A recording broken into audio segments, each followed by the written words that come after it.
یہ part first کے طلباء کے لیے سیکنڈ پیپر پوئٹری کا ہے، جس میں مرزا غالب کی غزلیں کی تشریح چل رہی تھی۔ ان میں غالب کی اگلی غزل ہے کہ دیکھنا قسمت کے آپ اپنے پہ رشک آ جائے، میں اسے دیکھوں بھلا کب مجھ سے دیکھا جائے۔ غزل کا مطلع ہے جس میں شاعر نے ایک نیا انداز اختیار کیا ہے اور نئی بات پیدا کی ہے اور کہا ہے کہ میں اپنے محبوب کے دیدار سے مشرف تو ہونا چاہتا ہوں، اس کو دیکھتا بھی ہوں، لیکن میں اپنی قسمت پہ رشک کرنے لگتا ہوں اور قسمت پہ رشک کرنے کے سبب، اس پہ حسد کرنے کے سبب میں اس کے دیدار سے بھی محروم ہو جاتا ہوں۔ یعنی انتہائی رشک یہ ہے کہ عاشق کو اپنے رشک سے رشک پیدا ہو گیا اور وہ یہ گوارا نہیں کرتا کہ خود اس کو دیکھے، اس لیے اپنی قسمت پہ افسوس کرتا ہے کہ رشک نے اسے دیدار سے بھی محروم کر دیا ہے۔ اور رشک کے اس طرح کے مضامین غالب نے بہت اچھے باندھے ہیں۔ میں سے ایک شعر ہے کہ ہم رشک کو اپنے بھی گوارا نہیں کرتے، مرتے ہیں مگر ان کی تمنا نہیں کرتے۔ اسی طرح دوسرا شعر ہے کہ ہاتھ دھو دل سے یہی گرمی گر اندیشے میں ہے، آپ گینا تندی صحبا سے پگھلا جائے، تندی صحبا سے پگھلا جائے۔ اس میں مرزا اسد اللہ کا غالب نے گرمی اندیشہ سے اندیشہ اور فکر وہ اثر مراد ہے جو دل و دماغ کو بے چین اور معطل کر دیتا ہے، اسے تندی صحبا سے اور دل کو آبگینے سے تشبیہ دی ہے۔ یعنی کہنا ہی چاہتا ہے کہ اگر اندیشے میں یہی گرمی ہے تو دل سے ہاتھ دھو لیجیے، کیونکہ دل یہ گرمی برداشت نہیں کر سکتا۔ یہ ایسی تند شراب ہے کہ شیشہ دل اس سے پگھلا جاتا ہے۔ یعنی بہت اچھا مضمون ہے، لیکن اس کو غالب نے اپنے انوکھے انداز میں باندھا ہے۔ غیر کو یارب وہ کیوں کر منائے گستاخی کرے، گر حیا بھی اس کو آتی ہے تو شرما جائے۔ یہ شعر معاملے کا شعر ہے اور اس میں شاعر نے کہا ہے کہ جو طالب و مطلوب کے درمیان اکثر گزرتا ہے اور شاعرانہ نزاکت دوسرے مصرعے میں پائی جاتی ہے۔ ظاہر ہے کہ یہ حیا آنی اور شرما جانا در حقیقت ایک ہی چیز ہے۔ پھر اس کے کیا معنی ہے؟ کیا حیا بھی آتی ہے تو شرما جاتا ہے؟ بات یہ ہے کہ اس مقام پر حیا آنے کا تعلق اور شرما جانے کا تعلق اور ہے۔ اگر حیا بھی اس کو آتی ہے تو یعنی غیر کی گستاخی اور خواہش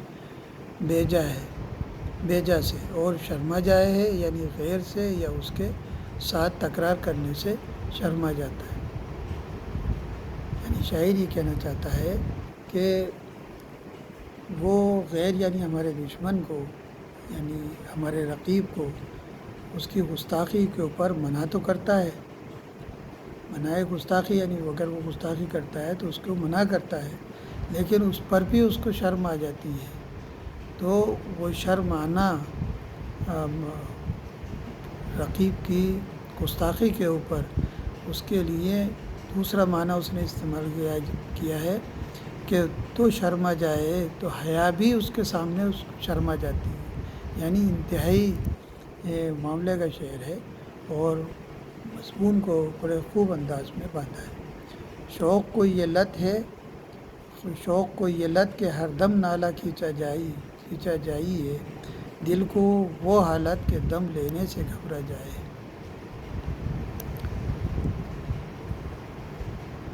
شوق کو یہ لت کہ ہر دم نالہ کھینچے جائیے، یعنی محبت کے اندر جو شوق ہے، اشتیاق ہے اور جو آرزو ہے، اس کا تو یہ تمنا ہے، اس کی اشتیاق اس کا شوق اس کو اس بات پر آمادہ کر رہا ہے کہ وہ بار بار نالہ کرے جائے، بار بار جو ہے فریاد کرے اور اسی میں اس کو لذت حاصل ہوتی ہے۔ لیکن وہ بار بار نالہ کرنے کی وجہ سے اس کے اندر اتنی توانائی اور اتنی سخت اور اتنی قوت نہیں ہے کہ وہ دم لے سکے، سانس بھی لے سکے، تو اس وجہ سے اس کو گھبراہٹ ہو رہی ہے، بے چینی ہو رہی ہے۔ تو عجیب سی بے قراری ہے کہ اب ہم نالہ کرنے اس کے اندر نالہ کرنے سے بھی جو ہے محروم ہو رہے ہیں، اس لیے کہ شوق تو بہت ہے کہ ہم محبوب کی یاد میں اس کی طرف میں نالہ کریں، فریاد کریں اور روئیں اور اس میں اسی سے لذت حاصل کریں، لیکن ہماری جسم کی قوت ہمیں جواب دے چکی ہے اور اس درجے دے چکی ہے کہ ہم سانس لینے سے بھی باز آ رہے ہیں، یعنی سانس بھی نہیں لے سکتے۔ انتہائی نزاکت لفظی اس کے اندر پیش کی گئی ہے۔ دور چشم بد تیری بزم طرب سے واہ واہ، نغمہ ہو جاتا ہے وہاں گر نالہ میرا جائے۔ دور چشم بد تیری بزم طرب سے واہ واہ، نغمہ ہو جاتا ہے وہاں گر نالہ میرا جائے۔ تو محبوب کی محفل کے اندر اگر محبوب نظر آتا ہے تو شاعر یہ سوچتا ہے کہ وہ بری نظروں سے بچا رہے۔ بزم طرب یعنی وہ محفل جس کے اندر کہ تو اپنے دوستوں کو بلاتا ہے اور رقص و سرود کی محفل ہوتی ہے جہاں مینا کی، جس میں جو ہے پیشکش کی جاتی ہے اور جس میں ہر طرح کا سرور ہوتا ہے، مزے لذت حاصل کرنے کے لیے وہ محفل تو نے آراستہ کی ہے، لیکن وہ چشم بد سے دور رہے اس لیے کہ نغمہ ہو جاتا ہے وہ گر نالہ میرا جائے۔ اور اگر اس محفل کے اندر تیری رقص و سرود کی محفل میں جاتا ہوں میں، تو اگر میرا نالہ وہاں پہنچتا ہے، میری فریاد لے کر میں وہاں پہنچتا ہوں، تو وہ بھی ایک طرح سے نغمہ بن جاتا ہے، ایک گیت بن جاتا ہے، ایک نغمہ بن جاتا ہے، یعنی وہ بھی تیرے رقص و سرود کی محفل ہے، وہ محفل بھی جو ہے میری فریاد بھی جو اس کے سامنے نغمہ نظر آتی ہے، نغمہ بن جاتی ہے، یعنی اچھی لگنے لگتی ہے۔